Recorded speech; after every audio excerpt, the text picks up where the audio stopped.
Kajian Tahdzibul Akhlak. Masih penyakit hati nomor 12 ya. Al-kibru, takabur, kibria. Sekarang ke ini bagian kedua, nyata dari ini bagian kedua dari takabur dengan hal yang bersifat keagamaan.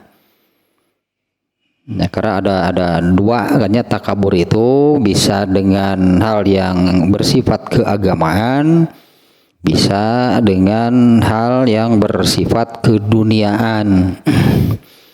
Nah, yang terkait dengan keagamaan ada dua, yaitu ilmu dan amal. Nah, yang kemarinnya yang takabur dengan ilmu, penyebabnya bisa takabur dengan ilmu itu. Nah, yang pertama ada yang salah, berartinya dengan ilmu agama yang dipelajarinya itu ada yang salah. Yang berarti tidak benar, tidak tepat itu ilmu yang dipelajarinya, ya ada yang salah. Karena kalau benar itu mempelajari ilmu agamanya, tidak ada yang salah gitu dengan ilmu agama yang dipelajarinya. Hasilnya itu justru akan semakin mengenal lebih dalam, lebih jauh siapa Allah, siapa dirinya. Nah, itu yang mustahil takabur kalau demikian. Itu penyebab pertamanya, ada yang salah berarti dengan ilmu agama yang dipelajarinya. Atau kemungkinan kedua, karena niat mempelajarinya tidak sesuai dengan maksud dan tujuan Allah menurunkan ilmu agama tersebut, yaitu agar dijadikan pegangan dan pedoman di dalam beramal. Nah, artinya niat mempelajarinya bukan untuk itu, bukan untuk dijadikan pedoman, dijadikan pegangan, landasan dalam beramal. Berarti hanya sekedar dijadikan pengetahuan. Nah, itu niat dan termasuk yang ini juga ya, di dalam dirinya gitu ya, sebelum mempelajari itu ya, di dalam dirinya itu terdapat al-akhlaqus sayyi'ah. Jadi orangnya memiliki akhlak yang buruk. Nah, semestinya baik sebaiknya gitu ya, sebelum mempelajarinya perbaiki dulu akhlaknya. Atau ya, sepanjang belajar itu terus itu memperbaiki akhlaknya. Nah, ini penyebabnya ya, kenapa mempelajari ilmu agama hasilnya malah menjadi takabur. Dan yang kemarinnya pengobatannya, solusinya ada dua juga. Yang pertama, mengetahui dan menyadari bahwa keutamaan memiliki ilmu agama itu kalau itu dibarengi dengan niat yang benar, niat yang ikhlas, niat yang lurus. Untuk mempelajarinya itu dengan niat yang benar, yang ikhlas, yang lurus, yang sesuai lahirnya dengan maksud dan tujuan Allah menurunkan ilmu agama, ditambah lagi dengan diamalkan. Nah, ditambah dengan diamalkan itu ya, juga berniatnya menyebarkannya karena Allah. Mempelajarinya harus karena Allah, menyebarkannya juga karena Allah. Nah, kalau tidak demikian, ya itulah hasilnya. Banyak pengetahuan agama di kepalanya, tapi malah menjadi takabur. Kurang lebih demikian lahnya, dengan solusinya juga kemarin sudah. Dengan hadis-hadis yang mengerikan, ternyata nih ancamannya untuk orang yang demikian. Nah, sekarang yang baru, yang kedua berarti hal kedua gitu yang yang bisa menjadikan seseorang takabur dengan hal yang berkaitan dengan keagamaan, yaitu amal. Nanti juga di sini nih banyak katakanlah banyak koreksi nih buat semuanya lah ya. banyak koreksi nih untuk semuanya nih tentang amal. Ya yang tentunya nanti dengan koreksi di sini andai ada di dalam diri kita, ya ini mesti dikoreksi, mesti diluruskan. Meskipun katakanlahnya ini penyebab ini bisa jadi orang tidak berniat takabur tidak berniat takabur, tapi ini hal yang bisa menjadikan seseorang takabur gitu kan, takabur dengan amal. Bisa jadi meskipun ada hal ini di dalam diri seseorang tapi tidak sampai menjadikannya takabur. Ya, artinya tidak mesti jadi takabur, tapi ini bisa menjadi penyebab seseorang takabur dengan amal. Nah, kalaupun tidak jadi takabur, nah ini tetap harus dihilangkan. Nah, yang kedua, hal yang menjadikan seseorang takabur dengan hal yang berkaitan dengan agama adalah ibadah atau amal dan waro. Waroknya biasanya waro ini zuhud dan waro, nah, biasanya itu suka dipasangkan gitulahnya, sering disebut sepasang zuhud dan waro. Nah, kalau zuhud itu Rasulullah SAW sendiri ini sudah menyabdakannya, zuhud itu apa gitu ya.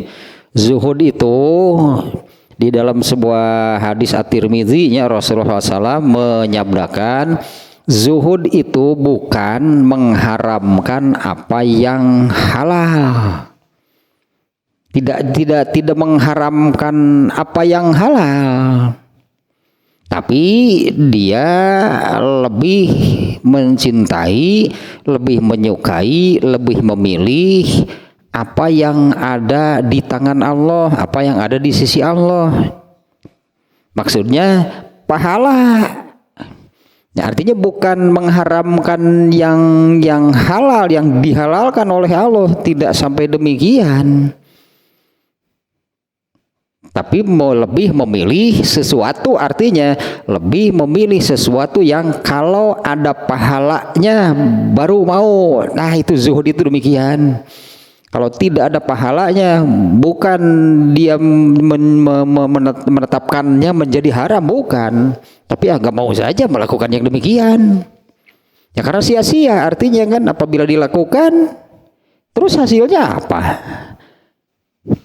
Ya tidak berbuah pahala, tidak mendatangkan pahala. Nah, sementara kan ketika melakukan hal tersebutnya yang tidak mendatangkan pahala, tetap saja kan menggunakan anugerah kenikmatan sehat dan waktu. Tetap saja kan nanti kenikmatan ini akan dihisab oleh Allah, digunakan apa gitu kenikmatan sehat dan waktu. Nah, zuhud itu yang demikian lahnya, bukan mengharamkan yang halal, tapi lebih memilih apa yang ada di tangan Allah. Itulah akhirnya itu hadisnya, redaksi hadis. Nah, kalau waro al waro pakai ain, itu ainnya al waro. Waro itu menjauhkan diri dari perbuatan dosa. Menjauhkan dirinya, itu waro itu adalah menjauhkan diri dari, artinya hal-hal yang bersifat dosa dan syubhat. Menjauhkan diri dari perkara-perkara lah gitunya, menjauhkan diri dari perkara-perkara yang bersifat dosa dan syubhat. Artinya orang yang waro itu orang yang berusaha, berarti bersih itu dari dosa. Orang yang waro lah sebutannya, orang yang waro itu adalah orang yang berusaha untuk bersih dari hal-hal yang bersih atau bersih dari dosa dan hal-hal yang syubhat. Nah, yang kedua adalah ininya ibadah atau amal soleh gitu ya. Takaburnya dengan hal yang terkait dengan keagamaan. Yang kedua yaitu ibadah dan waro.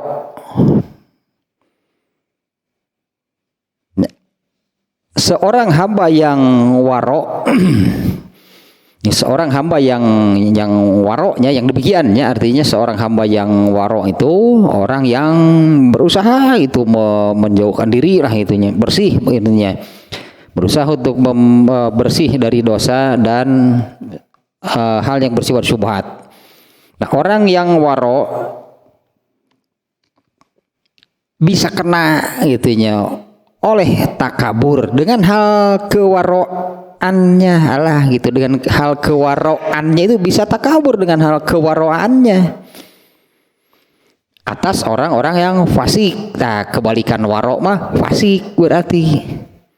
Kalau orang yang fasik artinya orang yang ini kebalikan kan ya, fasik itu kebalikan dari waro, artinya orang yang akibat sih ini ya, menganggap enteng, menganggap remeh, menganggap sepele urusan dosa, artinya orang itu akan jadi mudah untuk melakukan perbuatan dosa. Orang yang fasik itu yang demikian gitunya, orang yang mudah itulahnya melakukan ya lah itu sebutannya, mudah melakukan, mudah kena, mudah terjerumus dengan dosa. Itu yang fasik.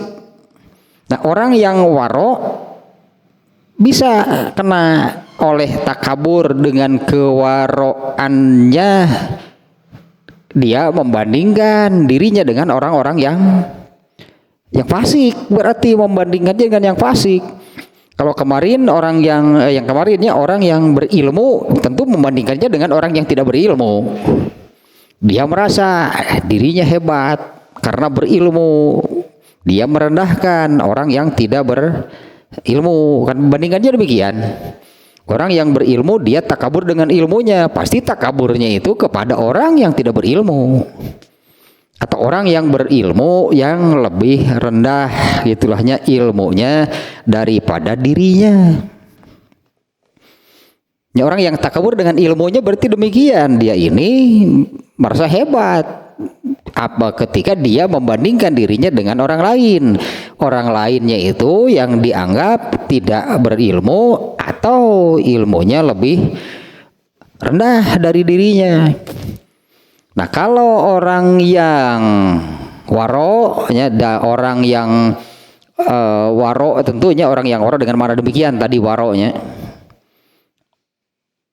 orang yang rajin berarti sebutannya ya, orang yang rajin atau orang sebutannya ahli ibadah, rajin beribadah, banyak beramal soleh. Dia ini ya apa namanya ibadah dan waro berartinya untuk hal ibadahnya, artinya dia banyak beribadah, rajin beramal soleh, sehingga dengan demikian dia disebutnya menjadi orang yang soleh. Dia ini sebagai ahli ibadah ini masih bisa kena takabur, itu yang demikian itu masih bisa kena takabur. Nah, tentu takaburnya itu kan, kalau takabur kan mesti ada dua pihak. Ya, kalau takabur kan mesti ada dua pihak. Ada si A, katakanlah ini si A yang takaburnya, misalnya ini si A. Dia takabur itu ketika membandingkan dirinya dengan pihak lain. Nah, ini harus ada dua berarti. Kalau si A ini merasa dirinya hebat tapi tidak merendahkan orang lain, tidak membandingkan dengan orang lain, itu bukan takabur, ujub namanya. Merasa dirinya hebat tapi tidak merendahkan orang lain, tidak dibandingkan dengan yang lain, malah merasa dirinya saja hebat. Dengan hal apapun lahnya ujubnya seseorang. Itu bukan takabur tapi ujub. Nah, kalau takabur berarti kan sudah membandingkan dirinya dengan yang lain. Nah, kalau orang yang ahli ibadah dan waro gitu, dia ini merasa hebat dengan ibadah yang dilakukannya, dengan waro yang dimilikinya. Nah, dia membandingkan kepada orang lain. yaitu orang yang fasik namanya. Kalau orang yang fasik itu orang yang tidak beribadah, dan sebaliknya, bukannya berusaha membersihkan, menjauhkan diri dari hal-hal yang bersifat dosa, malah hanya orang yang fasik itu adalah orang yang sangat mudah berbuat dosa. Nah, ini orang yang sebagai ahli ibadah, sebagai orang yang waro, nah dia merendahkan, dia menghina orang yang fasik, gitulah. Ini takaburnya dibandingkan dengan orang yang fasik, atau dibandingkan dengan yang sesama ahli ibadah juga, tapi mereka itu ibadahnya lebih rendah lah, ibadahnya sedikit. Kadar waronya juga lebih rendah, lebih sedikit. Nah, orang yang waro, orang sebagai ahli ibadah yang memiliki al-waro, ini bisa kena oleh takabur, terutama yang jelas, apabila jelas bedanya, soalnya terutama ketika dirinya melihat dan membandingkan orang yang fasik. Ya, orang yang fasik itu orang yang demikian, ya, minim lah, kalaupun tidak sama sekali, orang yang minim dalam beribadah dan beramal solehnya, dan tidak memiliki waro, ya, tidak ada tidak waro itu artinya orang yang tidak berusaha untuk bersih, gitulahnya, tidak berusaha untuk bersih, tidak berusaha untuk menghindari, menjauhi perbuatan dosa. Nah, tidak punya waro namanya. Kalau orang yang waro itu adalah orang yang membersihkan diri, menjauhkan diri itu dari hal-hal yang bersifat dosa dan syubhat. Itu orang yang waro. Nah, orang yang ahli ibadah yang waro, takabur dengan ibadah yang dilakukannya, dengan amal soleh yang dikerjakannya, dia takabur, dia membandingkan dirinya dengan orang yang fasik, orang yang durhaka. Takaburlah dirinya dengan takaburnya bahwa saya ini ahli ibadah. Benar, dia ini memang ibadahnya namanya juga ahli ibadah, banyak beramal soleh, benar. Tapi itunya dengan banyak beramal solehnya, banyak beribadahnya, nah itu justru yang membuatnya takabur. Artinya jangan dikira, benarnya ininya, jangan dikira ahli ibadah itu tidak digerek, tidak digombel oleh setan. Tetap setan akan mencelakakannya. Ahli ibadah padahal. Waro juga iya, dia ini orang yang berusaha itu untuk menjauhkan diri dari dosa dan syubhat. Padahal pasukan takabur dia tidak sadar. Padahal takabur itu dosanya kan luar biasa kemarinnya. Ya, ini setan nih dasar luar biasa nih, tidak melewatkan lah itunya. Sekecil apapun kesempatan untuk memasukkan hal yang mencelakakan manusia, sikat ku setan, padahal ahli ibadah. Terasa namanya juga al-waswasil khannas, halus. Setan itu nggak akan terasa oleh manusia, padahal setan sudah masuk. Nah, ini takaburnya. Ya, orang yang sebagai ahli ibadah dan waro kena oleh takabur, dia membandingkan dengan orang yang fasik, atau kepada orang yang juga suka beribadah, juga suka beramal soleh, tapi tidak, ibadahnya itu tidak seperti dirinya. Artinya yang lain lah itunya, kualitas ibadahnya, jumlah ibadahnya itu lebih rendah. Nah, direndahkan, dihina oleh dirinya gitunya.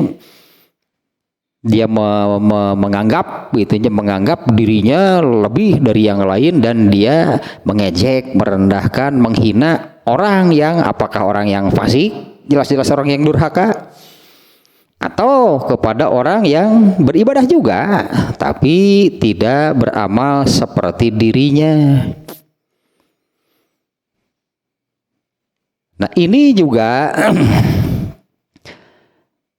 fa innal abidal wari'a, hanya orang yang sebagai ahli ibadah dan waro, qad yatakabbaru alal fasik, dia takaburnya itu membandingkan dirinya dengan orang yang fasik. Bal alaman layak malu misla amalihi, atau kepada orang yang beramal juga, waro juga, tapi kualitasnya itu lebih rendah dari dirinya, ibadah, soal ibadahnya lebih rendah dari dirinya. Minan nawafili, ya tentu kan membedakannya terutama juga ini kan oleh Imam Bukhari sudah dibahas, dimunculkan, ini dibahas tentang hal ini dalam Kitabul Iman. Apa kelebihan seorang mukmin, orang yang beriman dibandingkan dengan mukmin lainnya? Kalau dibandingkan dengan kafir ya sudah jelas itunya, kalau dibandingkan gitu, seorang mukmin dibandingkan dengan kafir, tong dibandingkan atau eta mah. Jadi apa sih kelebihan, keutamaan, keistimewaan seorang mukmin dibandingkan dengan mukmin lagi, dengan orang yang beriman lagi? Nah, yang menjadikanlahnya seseorang memiliki disebutnya keutamaan, kelebihan, keistimewaan seorang mukmin dibandingkan dengan mukmin lainnya adalah pada amal dan akhlak. Pada amal dan akhlaknya, si A gitunya mukmin, si B mukmin, si A ini lebih utama, memiliki keutamaan, kelebihan, keistimewaan dibandingkan dengan si B. Dari segi apanya? Dari apa gitunya si A ini dikatakan memiliki keutamaan, keistimewaan? Dari amal dan dari amal teh akhlak teh, ada akhlak teh amal teh gitulahnya. Nah, ini oleh Imam Bukhari ini sudah dimunculkan. Berarti kalau sesama mukmin nih ya, sesama mukmin sama-sama dengan ibadah yang wajib standar. Kenapa seseorang sama-sama salat zuhur lalu takabur, saya salat zuhur, dia kan juga salat zuhur. Kalau seseorang katakanlah hanya merasa dirinya bangga saum di bulan Ramadan, orang lain juga sama saum di bulan Ramadan, istimewanya apa? Nah, artinya seseorang itu akan dikatakan demikian, memiliki keutamaan, kelebihan, keistimewaan dibanding yang lain, yaitu dengan ibadah-ibadah sunatnya. Nah, baru di sini bisa dikatakannya kalau si A nya yang banyak gitu mengerjakan ibadah-ibadah yang sunat dibandingkan dengan si B yang sedikit lahnya, sedikit, jarang, kadang-kadang beramal yang sunatnya, ini lebih utama si A pasti. Ya, bahkan kemarin kan dalam Kitabul Adabnya yang tentang ini kan kemarin yang mencintai Allah dan Rasulnya, numananya babnu itu gitu, anu al-miqatu minallah, al-miqatu minallah itu kecintaan, rasa cinta atau seseorang manusia itu gitunya bisa mencintai apapun, bisa mencintai siapapun. Nah, mengapa demikian? Nah, rasa cinta itu dari Allah. Ya Allah gitu kan Allah memberikan rasa cinta kepada manusia. Kaitannya kan dengan bab berikutnya kan, mencintai karena Allah, karena seseorang gitu kan mencintai, bisa memiliki itu rasa cinta terhadap siapapun, katakanlah terhadap apapun, itu dari Allah. Makanya di dalam bab berikutnya kalau mencintai harus karena Allah, kan itu dari Allah. Nah, ternyata al-miqatu minallah, Allah sendiri sebetulnya kan pemilik cinta yang sesungguhnya. Kalau manusia memiliki rasa cinta itu kan diberi oleh Allah. Allah pemilik rasa cinta sesungguhnya. Artinya Allah itu bisa mencintai, Allah itu punya gitu kan. Allah itu punya rasa cinta. Manusia mempunyai rasa cinta seperti itu kan, itu diberi oleh Allah. Artinya pemilik yang sesungguhnya Allah. Allah bisa mencintai ya? Oh, sangat mungkin. Allah bisa mencintai gak? Ya iyalah, Allah itu memang pemilik sesungguhnya. Nah, di dalam hadisnya kan kemarin itunya, apabila Allah mencintai seorang hamba, iya dicintai oleh pemilik yang sesungguhnya. Apabila Allah mencintai seorang hamba, maka Allah akan memanggil malaikat Jibril dan mengatakan, aku mencintai si fulan, cintai oleh kamu. Malaikat Jibril taat. Kemudian Jibril memanggil seluruh malaikat. Allah berfirman seperti ini dan memerintahkan begini, dan saya lakukan. Kemudian Jibril memerintahkan kepada seluruh malaikat, cintai oleh kalian orang itu, dan dicintai oleh seluruh malaikat. Nah, orang yang paling berarti nih, orang yang paling dicintai oleh Allah itu siapa? Ya, orang yang paling dicintai oleh Allah itu siapa? Orang yang seperti apa?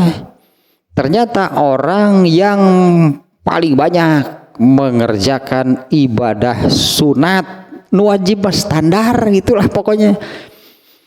Kalau seseorang mengerjakan ibadah yang wajib, ya standar lah seorang mukmin memang ya wajib makan harus kudu tidak boleh tidak judulnya.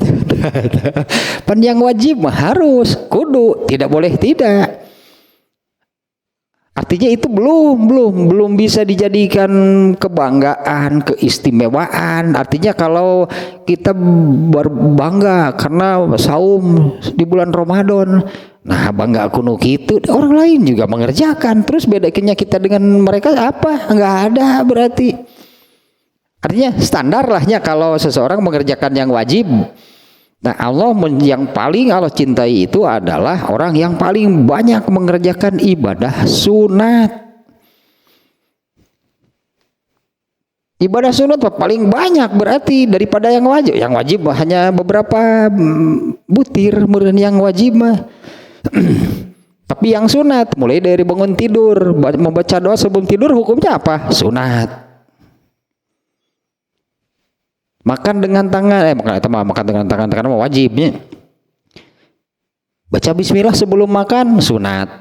Tah itu ibadah sunat mah. Memakai pakaian mendahulukan yang kanan, membuka mendahulukan yang kiri, sunat. Sehari-hari itu banyak ibadah-ibadah yang demikian.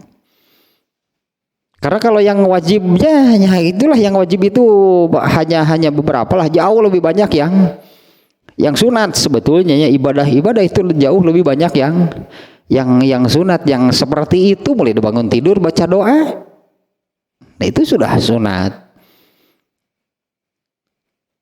Kemudian sebelum masuk jamban membaca doa. Kalau tidak membaca bagaimana? Ya, namanya syirik berarti kan tidak dosa kan? Berarti tidak berdosa. Kalau tidak membaca itu tidak berdosa. Tapi kalau membaca kan diberi pahala lebih banyak, yang artinya sebetulnya kalau ingin banyak gitulahnya, banyak ibadah yang sunat. Nah, dari hal-hal yang demikian, mulai dari bangun tidur sudah membaca doa, masuk jamban, memakai pakaian, membuka pakaian. Nah, dalam amalan keseharian yang demikian itu banyak sekali ibadah yang sunat. Nah, yang paling Allah cintai itu, nah sebetulnya kalau di dalam kitabul adab itulahnya, anggaplah mulai dari bangun tidur apa yang dilakukan ajaran Islam, membaca doa. Kemudian katakanlah lazimnya orang bangun tidur, kemudian kan bangun tidur terus mandi. Masuk jamban berarti kan ada lagi amalannya, mendahulukan kaki kiri sebelumnya membaca doa. Nah itu adab Islami. Nah ibadah sunat itu banyak kalau hidup mengikuti ajaran Islam, mulai dari bangun tidur sampai mau tidur lagi, banyak sekali ibadah yang sunat. Artinya sebetulnya orang yang paling dicintai oleh Allah itu yang kalau bisa sejak dari bangun tidur sampai mau tidur lagi, adab Islam yang diamalkannya gitu hanya yang diamalkannya itu adalah yaitu adab Islam. Terus kemarin kan di dalam kajian Dalilul Falihin, hadis kedua terakhir tentang tawakal, itu kan doa. Apabila seseorang membaca Allahumma bismillahi tawakkaltu 'alallahi la haula wala quwata illa billah, sebelum keluar rumah, nah coba amalkan, itu tidak sunat begitu tik. Kalau keluar rumah tidak baca doa itu kan tidak berdosa kan? Apaan sunat itu kalau tidak dilakukan tidak berdosa. Nah, sebetulnya ada amalan-amalan yang demikian itu dari bangun tidur sampai mau tidur lagi penuh. Sebetulnya ajaran Islam itu banyak sekali amal yang demikian. Nah ini nih orang yang disebut ahli ibadah itu bukan orang yang hanya mengerjakan ibadah yang wajib, belum berhak lah sebut ahli ibadah. Yang wajibnya apa? Sholat. Berenang yang nampak sehari-hari kan ibadah yang wajib kan sholat yang 5 waktu. Nah itu di antara waktu di antara 2 salat wajib, katakanlah dari salat di antara salat subuh dengan zuhur yang diamalkannya apa saja nih? Nah, itu banyak hal-hal yang sunat di sana. Orang yang dikatakan sebagai banyak beramal soleh, orang yang dikatakan sebagai ahli ibadah.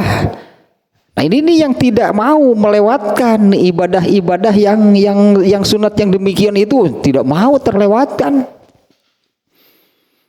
Kalau lupa misalnya masuk jamban, belum berdoa, kajian keluar deui, balik deui gitu. Lupa saya belum berdoa, keluar deui, baca doa dulu, kemudian mendahulukan kaki kiri, lebar gitu tuh diamalkeun teh. Nah itu ahli ibadah itu yang demikian. Ya kalau hanya melihat dari amalan-amalan yang wajibnya, apa istimewanya, standar gitu eta mah. Mengerjakan sholat 5 waktu tidak pernah ditinggalkan, bisa nggak disebut orang yang soleh? Sementara di luar itu bicaranya seperti apa? Kalau pakai pakaian, pakai sepatu, sandal, nggak pernah gitunya mengamalkan lah gitunya, mendahulukan kaki kanan. Bahkan kan sebelum memakai baju, memakai pakaian itu kan juga ada doanya. Nah kalau yang hal-hal seperti itu tidak diamalkan, artinya kalau sholat tidak pernah ditinggalkan. Misalnya kita melihatnya orang yang tidak pernah meninggalkan sholat wajib, tapi kan rawatib dah wae belang betong, atuh sih kita menyebut dia ahli ibadah bagaimana? Rawatibnya saja kadang-kadang dikerjakan, kadang-kadang enggak. Kan kita kalau mau mengatakan dia seorang ahli ibadah, rada camal ya, apalagi misalnya di luar sholatnya yang tadi kita melihat, misalnya ketika orang itu memakai atau membuka sandal atau sepatu, kadang-kadang kita melihatnya dia itu kadang-kadang kanan dulu, ketika memakai itu kadang-kadang kiri dulu. Ya apa iya coba berhak gak disebut ahli ibadah? Masa ahli ibadah seperti itu pakai sepatu nawai salah? Masa memakai sepatu, membuka sepatu ya sandal sepatu lah gitunya, kadang-kadang kanan dulu, kadang-kadang kiri dulu. Berhak nggak coba disebut ahli ibadah? Asa janggal kan ya? Masa sih seorang ahli ibadah seperti itu? Kalau makan minum kadang-kadang sambil duduk, kadang-kadang sambil berdiri, coba lah bener kan berhak kan disebut ahli ibadah?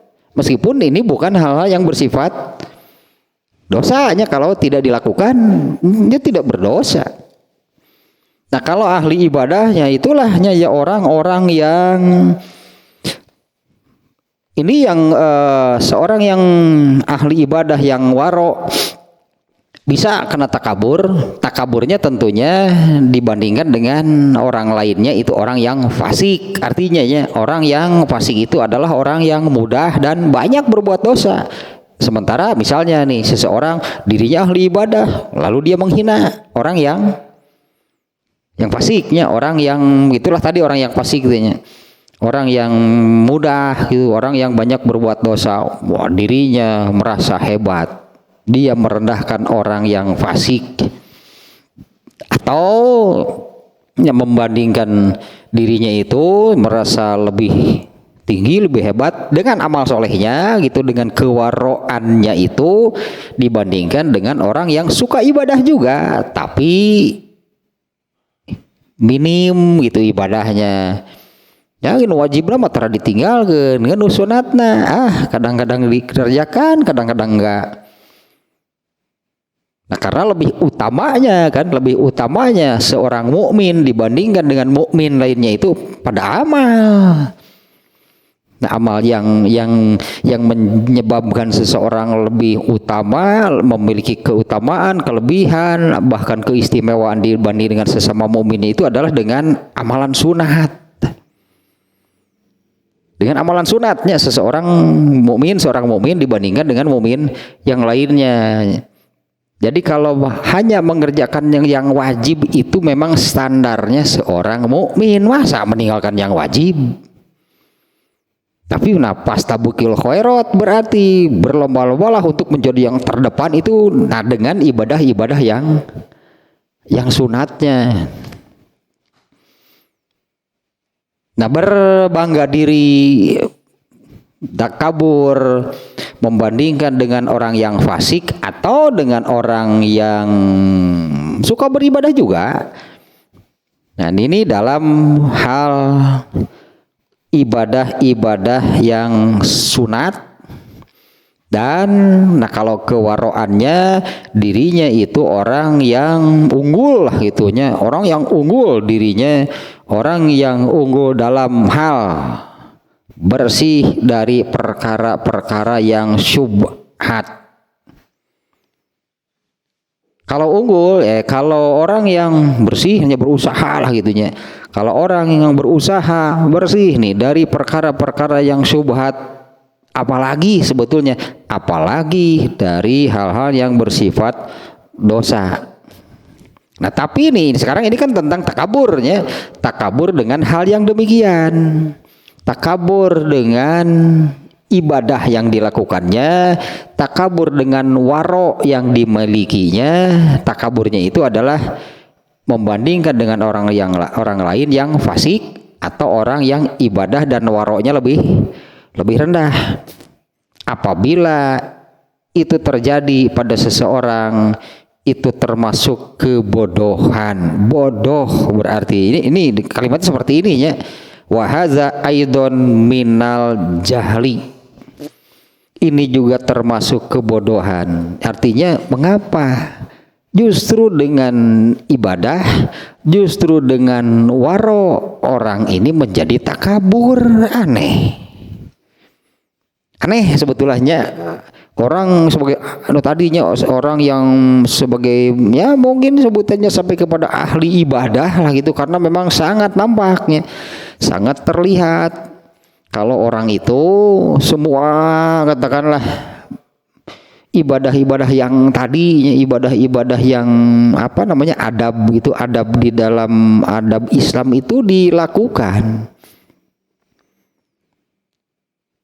Semacam amalan-amalan yang tadinya kalau memakai pakaian selalu mendahulukan yang kanan, itu ada pahalanya. Kalau membuka selalu yang kiri dulu. Nah, hal yang seperti itu sangat diperhatikan dan diamalkan. Artinya orang ini nih orang yang memang banyak berarti ibadahnya, dia berhak menjadi disebut ahli ibadah, tapi itu menjadikannya takabur, itu adalah kebodohan. Tapi Tapi jangan dikira ini kan sebagai penyakit hati, ini sebagai salah satu ininya. Ini nih sebagai salah satu penyebab orang menjadi takabur dengan hal yang bersifat keagamaan. Dengan apa seseorang itu takabur? Ini nih dengan amal dan waro. Kalau itu terjadi lah bodoh lah kita sebutannya nih, wahaza aidon minal jahli. Bodoh orang itu, kenapa dia takabur dengan amal soleh? Justru yang dilakukannya itu adalah amal soleh. Dia ini sudah benar gitu, dia waro, dia berusaha menjauhkan diri, menjaga dirinya dari dosa dan syubhat. Tapi itu kita menjadikan dirinya takabur, itu adalah kebodohan. Nah sekarang nih mengobatinya. Ya, seorang mengobatinya ya. Sekarang ini mengobatinya bagaimana nih kalau ini terjadi? Kalau yang kemarin ya, kita bandingkan nih, yang kemarin nih ya, supaya ada perbandingan nih. Yang penyebab pertama itu kan ilmu. Apabila seseorang mempelajari ilmu lalu kena nih oleh takabur, padahal yang dipelajarinya ilmu agama. Nah, bagaimana cara mengobatinya? Kemarin ada dua kan. Yang pertama, mengetahui dan menyadari bahwa keutamaan ilmu, artinya seseorang ini akan mendapat keutamaan karena berilmu agamanya, karena memiliki ilmu agama. Ini yang kemarin ya, harus mengetahui dan menyadari bahwa keutamaan ilmu yang dimilikinya itu apabila disertai dengan niat berilmunya yang benar, ditambah dengan diamalkan dan disebarkan karena Allah, bukan karena ingin mendapat keuntungan dari sesama manusia. Baru seseorang memiliki ilmu apabila disertai dengan hal-hal tersebut, baru dia itu dapat keutamaan dari ilmu yang dimilikinya. Itulah yang kemarinnya satu. Nah kemudian yang kedua, kalau yang kemarin mengetahui dan menyadari bahwa takabur bagi manusia itu adalah haram. Bahkan ini kemarin yang paling rendah nih, bahkan karena haramnya takabur ini ya, takabur bagi manusia itu haram. Bahkan ketika seseorang merendahkan binatang itu juga haram. Takabur itu haram. Kalau Allah tetapkan manusia itu sebagai makhluk terbaik, manusia itu sebagai makhluk yang derajatnya paling tinggi, itu Allah menetapkan demikian. Tentu binatang kan derajatnya lebih rendah. Nah kemudian manusia ini menghina, merendahkan binatang, kena oleh takabur, itu tidak benar, berarti tetap tidak pantas. Karena takabur itu haram bagi manusia. Ini yang kemarin intinya tentang ilmu demikian. Nah sekarang ini bagaimana nih mengobati apabila seseorang kena oleh takabur, yang penyebabnya, kalau yang kedua sekarang penyebabnya adalah amal soleh justru yang dilakukannya, ibadah yang dilakukannya, dan waro tadinya. Nah mengobatinya adalah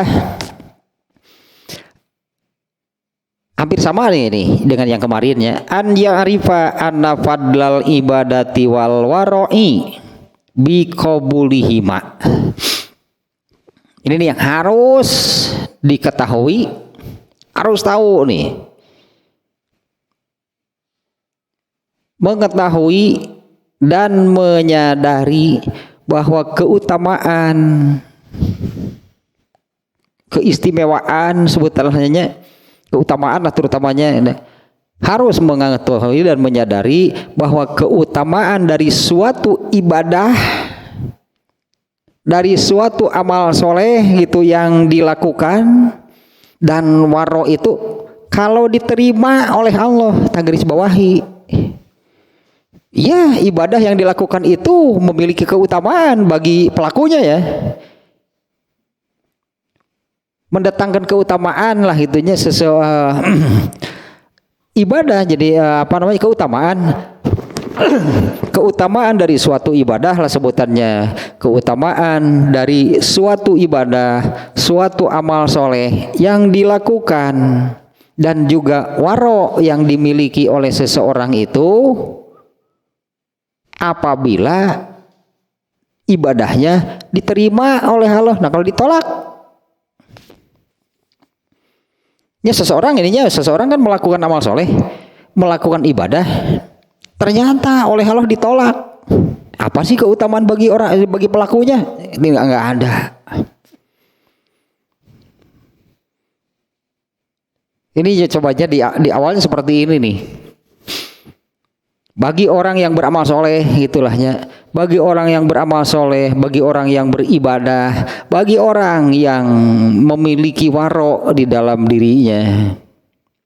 Hanya waro kan demikian tadinya, bagi orang yang waro artinya bagi orang yang selalu atau berusaha maksimal gitu untuk menjauhkan diri dari dosa. Nah orang yang melakukan demikian itu baru dapat keutamaan dari apa yang diamalkannya, dari apa yang dilakukannya. Kalau yang dilakukannya itu diterima oleh Allah. Karena hakikatnya semua ibadah, semua amal soleh, sebutannya amal soleh lah gitunya.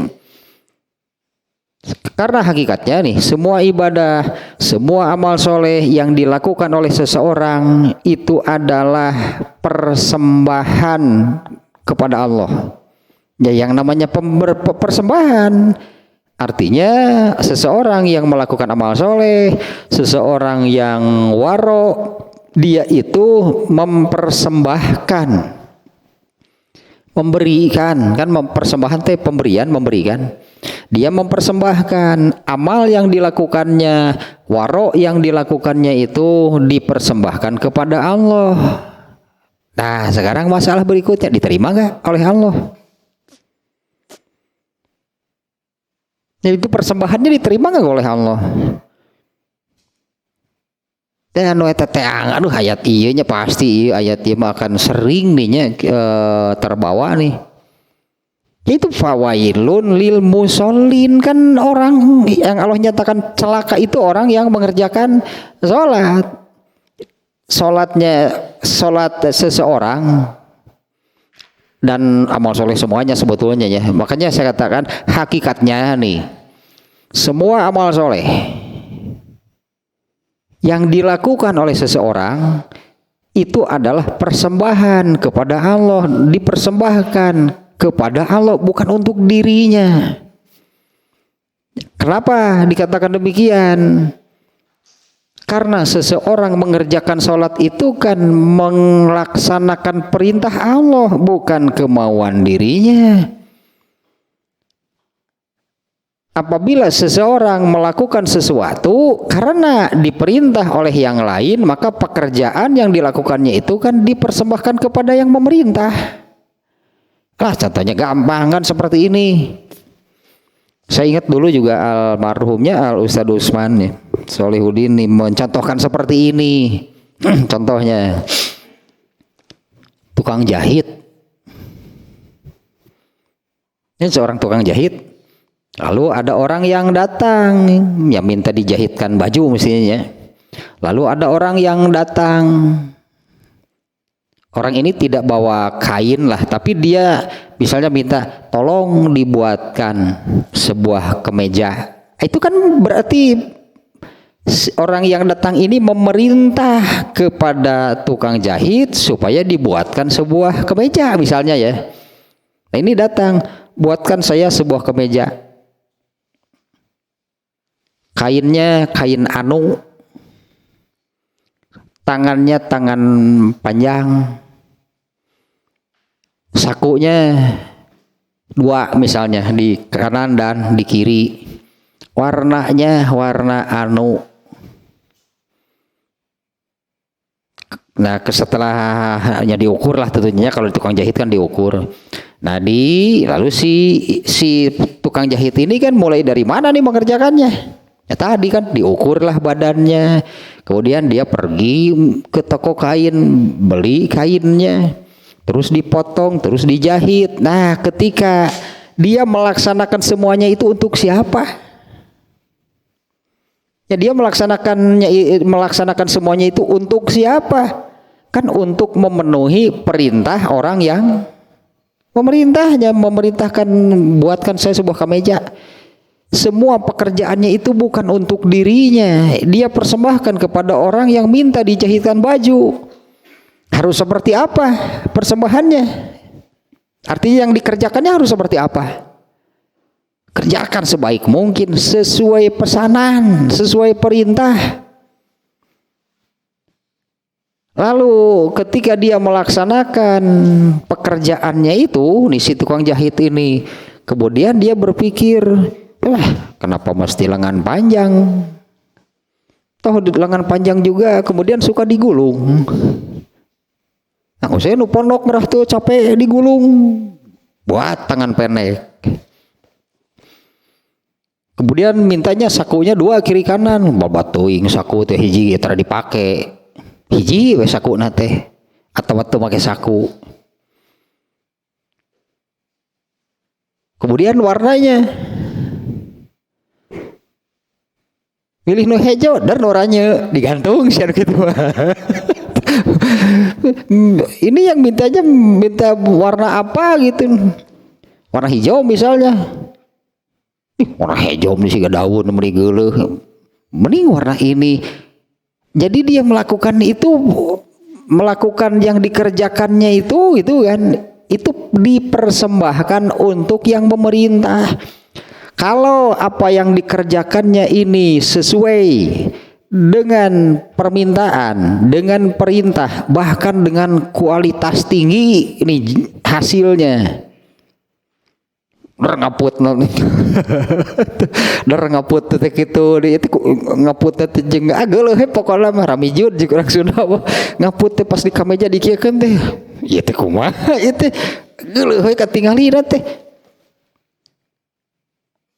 tadi tolak pasti mau cemeureun naon hasilna siga kieu mangkana dipakai acara gede misalnya mau dipakai acara penting coba hasilnya seperti ini. Pekerjaannya sudah dikerjakan dan selesai, tapi akan ditolak. Kurang lebih demikiannya, ini ditolak tuh hasil pekerjaannya. Mestinya kan kerjakan sesuai dengan perintahnya, lakukan dengan bersungguh-sungguh, hasilkan amalannya itu dengan kualitas yang tinggi. Begitu diselesai, diserahkan kepada orang yang memerintahnya, diperiksa. Orang yang mintanya itu merasa puas. Benar, nah dengan sesuai dengan perintah dan kualitasnya tinggi. Kalau perjanjiannya misalnya berapa sih biayanya? Misalnya sekian, orang ini berani menambah karena merasa puas dengan hasil pekerjaannya, ditambahan tah mayar nage. Nah, ibadah itu sebetulnya demikian. Semua ibadah yang dilakukan bukan untuk kita yang melakukannya, bukan. Ibadah yang kita lakukan itu dipersembahkan kepada Allah.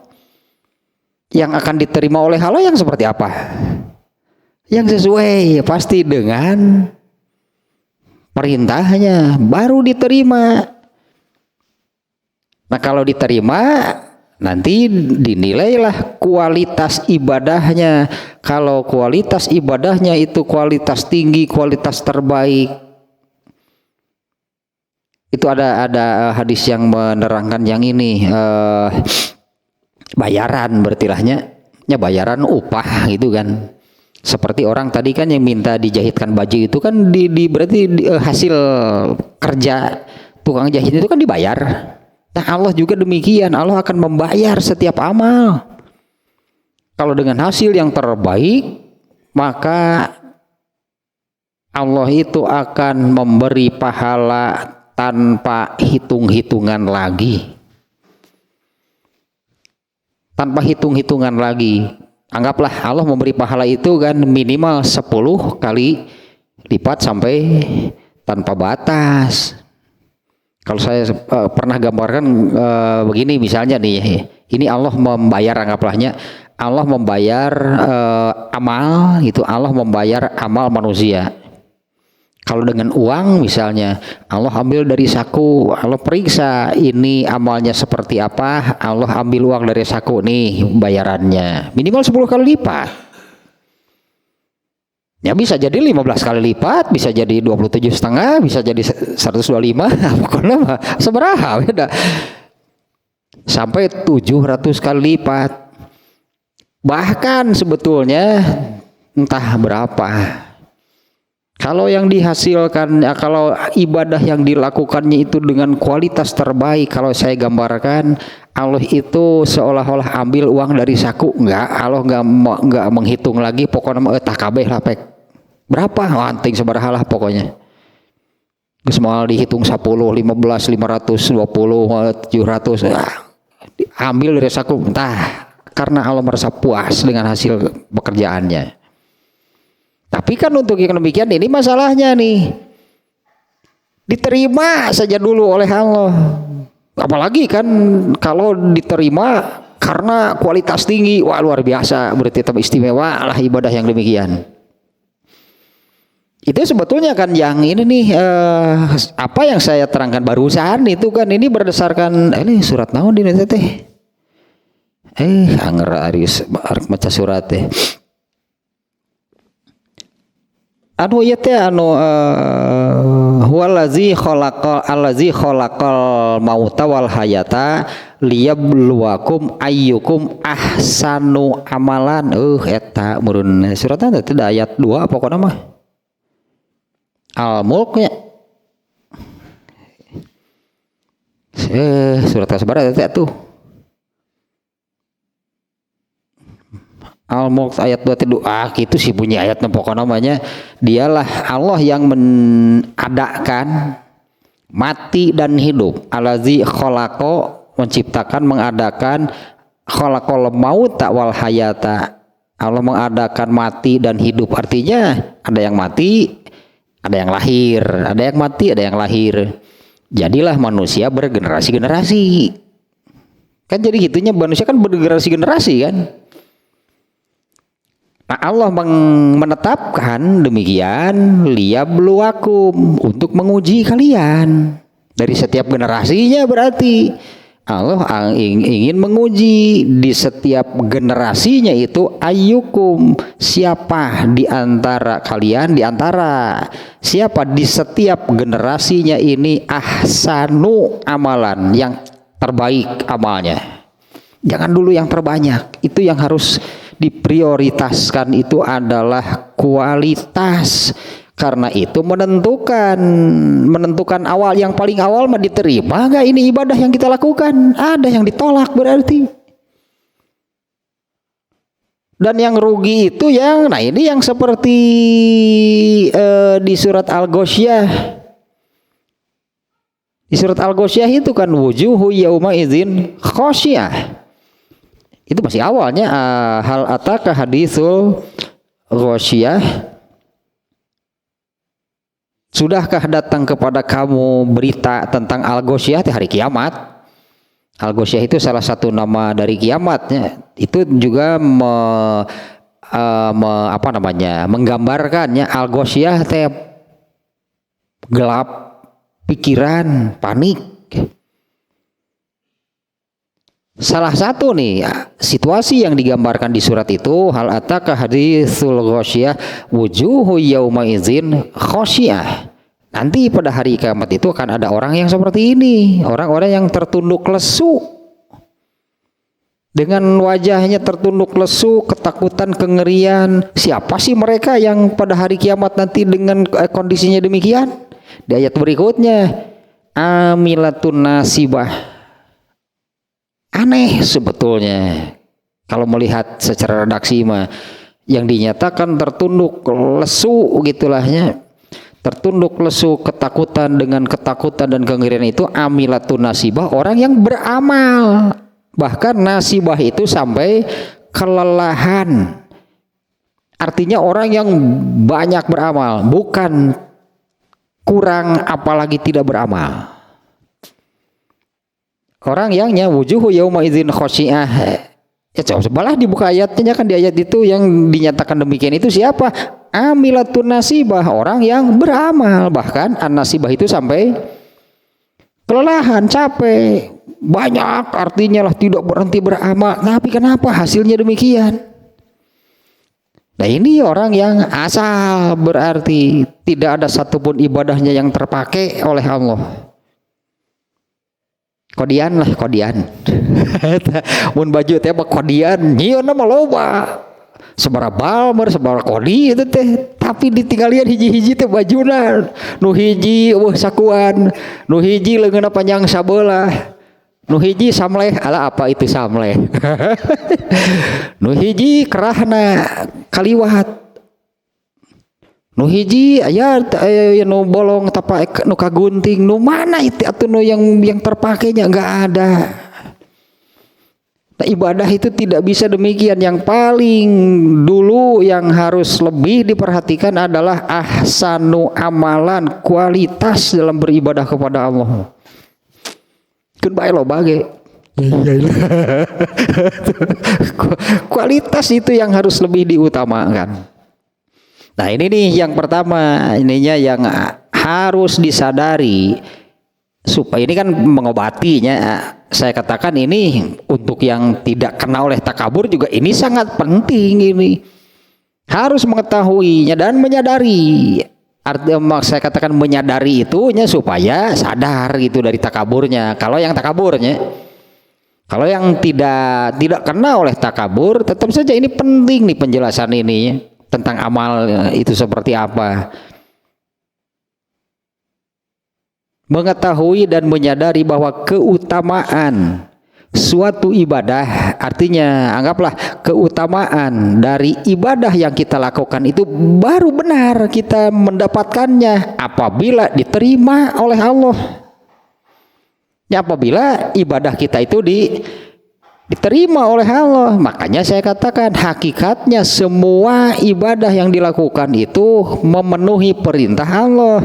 Berarti yang kita kerjakan itu adalah dipersembahkan kepada Allah. Tadi kan si hasil jahitan si tukang baju ini kan dipersembahkan kepada yang memerintah. Lalu diperiksa kan kualitasnya. Pasti kan diperiksa kan kualitas pekerjaannya. Nah kan Allah itu yang disebut yang akan dilihat kan, yang akan dilihat disebutnya diperiksa, dilihat, diperiksa, dihisab oleh Allah itu apa? Amal kan, amal manusia. Kan we dosa malah geus puguh deui eta mah, ta ieu mah ibadah diperiksa oleh Allah, kira-kira menurut Allah bagaimana? Amal ini kan dilihat kan, diperiksa oleh Allah. Seperti orang tadi kan selesai dikerjakan nih menjahit bajunya, dipersembahkanlah kepada yang memerintahnya. Kan oleh yang memerintah dibuka kan bajunya, diperiksa, diperiksa, dinilai. Mungkin nggak ternyata bajunya sudah selesai dikerjakan tapi ditolak. Nah, tadi teh itu dah. Saya mau pesan hijau, nah betorannya. Kau mau gitu pakai keren ningali warna nage, kayak rasa teh lain wajar warna kieu baheula mesen teh. Belum apa-apa sudah ditolak. Ganggu teh, ayo bolak-balik. Pakai baju oranye, nepi ka kieu pegawaian saya, cek tukang kai. Jadi pegawaian saya terbalik. Nah eta tuh. Ya we nu bojo pakai baju oranye, hayo bolak-balik ngaganggu. Itu terbalik pegawaian saya sih.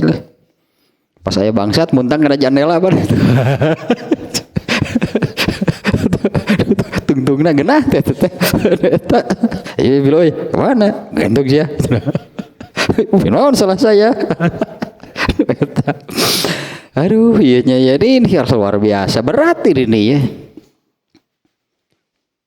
Ini penting kan, sangat penting ya. Mau kalau orang yang kena, artinya kalau orang yang memang kena nih takabur dengan ibadah yang dilakukannya, dengan waro yang dimilikinya, emang diterima so gerak. Dia aja bangga karena ahli ibadah banyak beramal soleh, emang diterima gitu ibadahnya? Lino sih ditanya gitu mah. Terima tuh ibadah kamu diterima nggak? Benar, banyak ibadah yang kamu lakukan benar, kamu itu sampai mendapatkan sebutan ahli ibadah karena orang melihat wah dia hari ini banyak rajin itu beramal soleh, tapi masalah diterima nggak amal solehnya? Jangan-jangan gitu kan kena oleh yang tadi wujuhu yauma izin khosyiah amilatun nasibah. Ternyata di mata Allah tidak ada satupun yang berkualitas, semuanya sampah, berarti dibuang oleh Allah dah. Dan bukan hanya sebatas dianggap sampah dibuang, ini urusannya ibadah. Kalau Allah menolak suatu ibadah, Allah akan menetapkannya sebagai dosa. Ya, urusan ibadah apa demikiannya, kalau tidak jadi pahala berarti jadi dosa. Ada contoh mah gampang atuh. Suatu ibadah kalau tidak jadi pahala berarti jadi dosa. Contohnya yang ini, ya kebetulan sudahnya dan belum agak jauh-jauh amat sih tentang riya. Pembahasan ria ini kan sekitar ibadah kan, nggak ada ria kalau bukan urusan ibadah. Ria itu kan ria itu yang dilakukannya ini adalah ibadah. Kalau misalnya nih seseorang bersodakoh, besar lagi sodakohnya, lebih dari yang lain lah gitu ya, tapi dia mengerjakan, dia bersodakohnya itu karena ria, jadi pahala jadi dosa. Diterima nggak kalau seseorang itu beribadah karena ria? Ya oleh Allah diterima nggak ibadahnya? Akan ditolak kan ibadahnya. Sodakoh itu kan ibadah, amal soleh, diberi pahala seharusnya oleh Allah. Tapi kalau ada yang demikian, misalnya ini kan ini contoh nih ya, seseorang bersodakoh, ketika bersodakohnya itu ria, kan ditolak oleh Allah, berarti amalnya yang ditolak itu amalnya. Duitnya boleh cokot deh, duit mah saya relakanlah uangnya keluar dan dia dapat dosa, rugi banget gitu. Duitnya keluar jawabannya dosa. Itu contohnya ibadah yang ditolak. Contoh supaya mudahnya ibadah yang ditolak, misalnya orang bersodakoh, dia ria, dia melakukannya tidak ikhlas, bukan karena Allah, tapi kan ria itu dia melakukannya ria karena sesama manusia. Dengan sodakohnya dia dapat dosa. Ya mau sholat misalnya sama lah itu ibadah nama. Seseorang mengerjakan sholat, dia mengerjakannya itu karena ria. Sholatnya itu jadi dosa kan, bukan jadi pahala. Nah urusan ibadah mah gitu, kalau tidak diterima oleh Allah berarti jadi dosa. Itu urusan ibadah. Jadi jangan sekali-kali ini agak apa namanya ya? Agak banyak lah itunya, atau sangat banyak mungkin orang Islam yang mengatakan demikian. Ketika mengerjakan ibadah itu dia mengatakan yang penting niat saya ikhlas. Jadi seolah-olah dia itu menetapkan demikian, saya sudah melakukan dan saya ikhlas melakukannya, berarti Allah harus, gitulah seolah-olah, berarti Allah harus menerima dan memberi pahala. Biar cek Allah itu mau orang. Banyak nih orang Islam ini sekarang ini yang mengatakan demikian ketika melakukan sesuatu itu. Bahkan banyak nih orang yang melakukan demikian itu orang yang dia merasa gitunya, dia merasa melakukan suatu ibadah padahal nggak ada di dalam ajaran Islamnya, nggak ada amal yang demikian. Lalu ketika ditanya, oh, yang penting niat, yang penting kan niat saya baik. Artinya orang itu mengatakan dengan saya berniat baik berarti Allah harus menerima dan memberi pahala. Yang penting niat saya kan baik. Yang penting niat saya kan ikhlas. Padahal kan amal soleh itu kalau mengerjakan sesuatu, kalau mengajarkan apa yang ada di dalam Islam, baru amal soleh, bukan menurut kita baik. Jadi dengan mengatakan demikian, yang penting niat saya kan ikhlas, yang penting niat saya kan baik. Itu kan tersirat, berarti Allah harus menerima apa yang saya lakukan dan harus memberinya pahala. Jika tepan liar itu saha nu netepkeun teh atuh. Ini masalahnya nih, masalah hal mendasar nih dari suatu amal. Orang yang takabur dengan amalnya, bisi-bisi kieu gitu, harnas itu, wah saya ahli ibadah, saya banyak beramal soleh. Dia sendiri merasa hebat demikian, padahal semua amalnya ditolak oleh Allah. Apes, sial itu apes, itu kena oleh ayat yang tadi. Di akhiratnya akan menjadi orang yang tertunduk lesu, padahal dia itu ketika di dunianya amilatun nasibah, dia banyak beramal bahkan sampai kelelahan. Hasilnya khosiah, di akhiratnya tertunduk lesu. Itu ada khosiah teh secara harfiah mah itulah tertunduk lesu. Kenapa bisa demikian? Amalnya berarti tidak ada yang diterima oleh Allah. Sampah lah kita sebut sampahnya, masa kepada Allah memberikan sampahnya ditolak pasti oleh Allah. Kalau orang Sunda bilang mah seperti ini, pare, ya orang Sunda sihnya nyebut pare, der paria di nu aya dina pikiran itu lain eta mah lain aya di bahasa tahu lain. Aing jadikan bahasa tahu gitu. Padi itu kan suka ada yang tidak berisi hapa, cek bahasa Sunda namanya. Nah kalau misalnya orang banyak gitu, satu karung misalnya, ini satu karung, ternyata padinya itu hapa semuanya tidak berisi, apa sih di bawah sakarung gitu, kaditu kadieu berat, padahal gak ada isinya, piceuneun atuh gitu mah. Nah, seolah-olah ibadah nanti datang misalnya datang menghadap kepada Allah dengan wah dia bawa gitu pikulnya, ini jumlah amal solehnya dipersembahkan kepada Allah. Kok Allah teh diamangkeun dina cai, da pare nu aya eusian mangarelep jang. Ari ieu mah diamangkeun dina cai teh ngamang eta.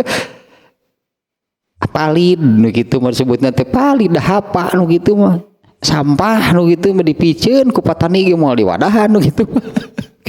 Ku patani ge diantep dor ku urang dicokotan. Aduh, wah dibawa ka imah. Di heler teh beal kabeh teh eueuh beasna. Bawa ke tukang heler, atuh ibu para kuda jangan lain hakaneun maneh cenah gitu. Ini hal pertama nih, harus mengetahui dan menyadarinya. Saya katakan ini bukan hanya untuk orang yang kena oleh takabur, bukan. Ini ibadah memang harus begini.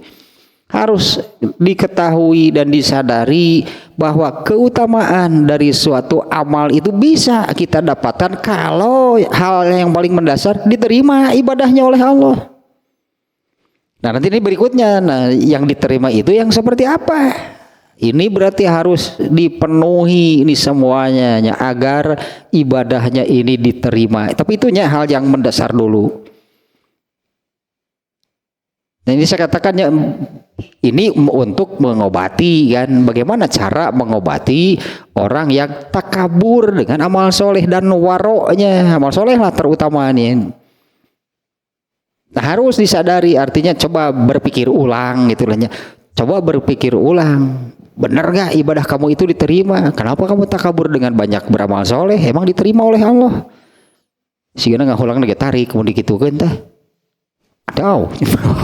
Bener, bawa iyalah harus demikian. Benar kamu itu banyak beramal soleh, masalahnya diterima gak oleh Allah? Terus kamu takabur itu apa sih yang dibanggakan? Karena jumlahnya. Nah kalau semua ditolak oleh Allah, wujuhu yauma idzin khasyiah, amilatun nasibah. Lanjutannya tasla naron hamiyah, dia akan merasakan neraka yang menyala-nyala. Itu akibatnya tuh lanjutan ayatnya. Ya wujuhu yauma idzin khosyiah amilatun nasibah, banyak beramal bahkan sampai kelelahan. Terus lanjutannya amilatun nasibah tasla naron hamiyah, dia akan masuk neraka yang menyala-nyala. Terus komin ainin aniyah, apalagi itu diberi minum dari air yang mendidih.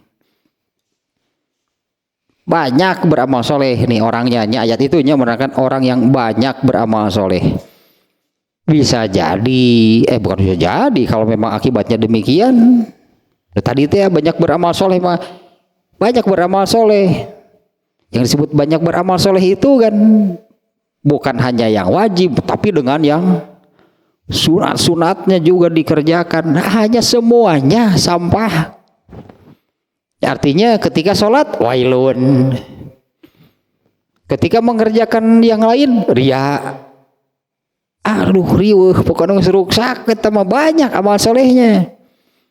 Tapi ini hal yang paling mendasarnya, ternyata amal-amalnya itu ditolak oleh Allah. Ini hal yang paling mendasar yang harus paling diperhatikan. Meskipun ini nantinya apa saja nih yang bagaimana itu, apa saja yang harus dipenuhi dari suatu amal itu agar diterima oleh Allah. Mungkin ingat juga nih ini nih Ibnu Umar kan mengatakan, yang kurang lebihnya Ibnu Umar nih, ini sekelas Ibnu Umar loh yang berkata gitu kan ya. Kalau Ibnu Umar sih secara apa yang dirasakan oleh dirinya iya gitunya dari apa yang dikatakan ini juga sekaligus memberi pelajaran. Kalau dari seluruh ibadahku ini ada satu saja yang diterima oleh Allah, betapa bahagianya saya. Satu saja yang diterima oleh Allah. Anggaplah demikiannya kurang lebih maknanya. Andai dari semua ibadah yang saya lakukan itu satu saja diterima oleh Allah, wah itu sudah hal yang luar biasa lah itunya bagi. Nah ini orang yang takabur dengan banyak beramal, wah gitu kan, artinya kan jangan-jangan nggak ada satupun sebetulnya yang diterima. Terserah tuh dua hiji ya. Nanti ke ya, apa saja sihnya hal-hal yang mesti dipenuhi, anggaplah kriteria atau syarat itulah untuk suatu amal itu diterima oleh Allah. Ini coba kalau orang yang betul-betul nih lebih dia memperhatikan unsur-unsurnya, syarat-syaratnya, rasanya ini kan untuk mengobatinya ya. Ini benar nih, nggak akan ada orang yang takabur dengan amalnya. Dia akan lebih concern lah gitu, akan lebih memperhatikan, dia akan lebih mengurusi ini nih bagaimana supaya ibadah itu diterima oleh Allah, nggak akan kepikir takabur ke orang lain, karena tetap dirinya di dalam dirinya akan ada seperti apa yang dikatakan Ibnu Umar, jangan-jangan semuanya ditolak oleh Allah. Kan Ibnu Umar kan seolah-olah demikiannya, jangan-jangan semua ibadah saya ini ditolak oleh Allah. Ya, andai ada dari semua ibadah yang saya lakukan itu satu saja yang diterima oleh Allah, itu sudah naon sebut netenya menjalan hal yang membanggakan lah. Ayah hiji geus hebat cek Ibnu Umar mah, kalau ibadah kamu ada yang diterima satu saja, wah itu sudah luar biasa. Tausilah tuh nantilahnya berikutnya nih lanjutannya adalah kurang lebih nah kriterianya, syarat-syaratnya itu harus bagaimana itu supaya ibadahnya diterima. Artinya juga kan kalau kita sudah yakin lahnya memenuhi kriterianya, syarat-syaratnya, memperhatikan semua hal-hal yang harus dipenuhi itu hingga ibadahnya diterima, optimis juga boleh, merasa yakin juga boleh, ya kurang apa gitu kan, karena saya sudah memenuhi kriteria, syarat dan segala sesuatu. Tapi kan bukan untuk dijadikan takabur, dia tetap akan berusaha untuk menjaga menjaga syarat-syaratnya, kriterianya, dan juga ada hal-hal yang bisa menggugurkan ibadah. Hal-hal yang bisa menggugurkan ibadah, ibadahnya sudah selesai dikerjakan, tapi kemudian dituar tersebut nanti meureun tuar gubra gitu jadi deui gagal lagi gitu apa namanya sebagai ibadah yang diterima dan diberi pahala. Nah kurang lebih demikianlah nantinya syarat kriteria dan semua lah hal-hal yang apa namanya perlu dipenuhi harus dipenuhi untuk diterimanya suatu ibadah.